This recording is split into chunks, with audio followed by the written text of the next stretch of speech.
Welcome to Deloitte M&A Views, a Deloitte podcast series exploring the latest trends and topics in mergers and acquisitions. I'm Greg Jarrett. Today we continue the discussion on M&A in the banking industry and the effect of FinTech, financial technology, on that industry, as well as how cross-border M&A is playing a role.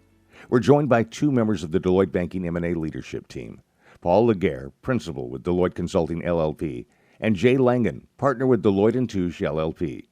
Gentlemen, thanks for taking the time to join us.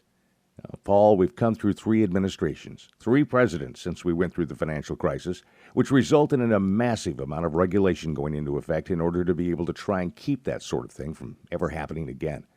We're easing off that now. Is that going to make the environment here in the U.S. more attractive for overseas participants or would-be participants to get into the banking industry in the U.S.?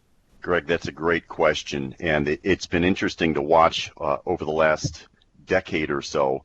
Hard to say it's been a decade almost, but there's been a real cycle, and I think the U.S. was probably at the fore from a regulatory perspective in clamping down and making some adjustments that were required. However, over the years, we've also been, as a result, a bit quicker in cleaning up some of the balance sheet challenges, some of the process challenges, and some of the front-end market challenges. Because of that, and because our market is growing, albeit relatively slow, we're one of the few Western geographies that can actually point to a market that is quite attractive to foreign investors. So I do believe that what we've been through, where we are, does create the potential dynamic for increased interest in investing in the U.S., especially for the larger institutions and potentially an alternative model such as JVs. And Paul, that leads to my next question for Jay. Are the foreign banks going to have to be more creative, foreign entities? Are they going to have to get creative to come to the U.S. market? Well, I think there's a couple of ways, and I think the thing that folks don't always realize is many of them are already here in a small footprint. It might not be their global brand. They use a lot of local brands they bought years ago and never rebranded. Look around the world, there's a lot of countries that have toeholds already. So I think using those toeholds to expand is the most obvious avenue for the banks that have the capital wherewithal. I think there's other models. I think investment management's been a hot space globally that folks are trying to develop scale and cross-border distribution. So it might not be the pure play banking play if they don't have a footprint, but I think that there's a multitude of ways of getting in. But I think many folks are already here that they've been cautious in their rebranding of the global brand, and I think that's going to help facilitate getting deals done because they're a known entity to many of our regulators. Jay, the times are reminiscent of when we first got into smartphones. It changed the way we communicate. Now banking is getting into FinTech, and it's not just for venture capitalists anymore. Banking institutions want to do it. Everyone wants to get into it. Is this a case where a new FinTech-savvy banking company is going to be taken over by an old-line banking company so that they can get together and have this new shiny FinTech in place? How much of a driver is FinTech? You know, I think it's playing itself out in many different ways.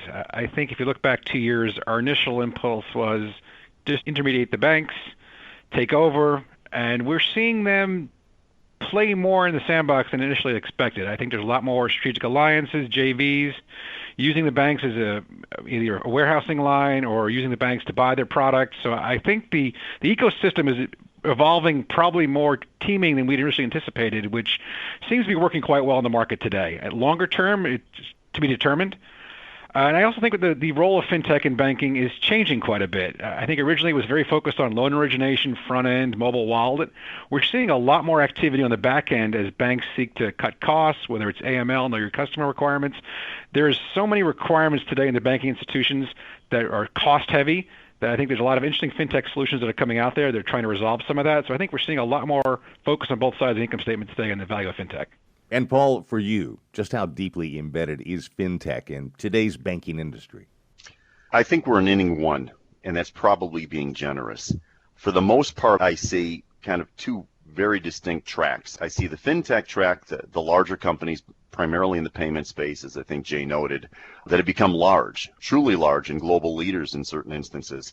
And I see the legacy kind of infrastructure, physical branch banking bank that has the older line infrastructure, balance sheet, and income statement associated with it, and ultimately is trying to convert to more digital, more FinTech, if you will. And I think those two are merging.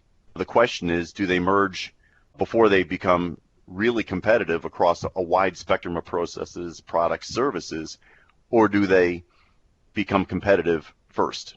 And I think they're already kind of playing in both. So it's going to be very interesting to see how this plays out and how quickly it plays out. I do expect it's going to be the game changer that most people think, and I think it will be playing out potentially faster and faster as this game continues to be played.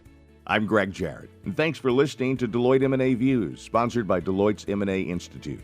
We release new podcasts regularly, and if you subscribe, you won't miss a single one. To stay connected and receive more information on Deloitte M&A service offerings, visit www.deloitte.com/US/MA subscribe and follow us on Twitter at Deloitte M&A. Until next time.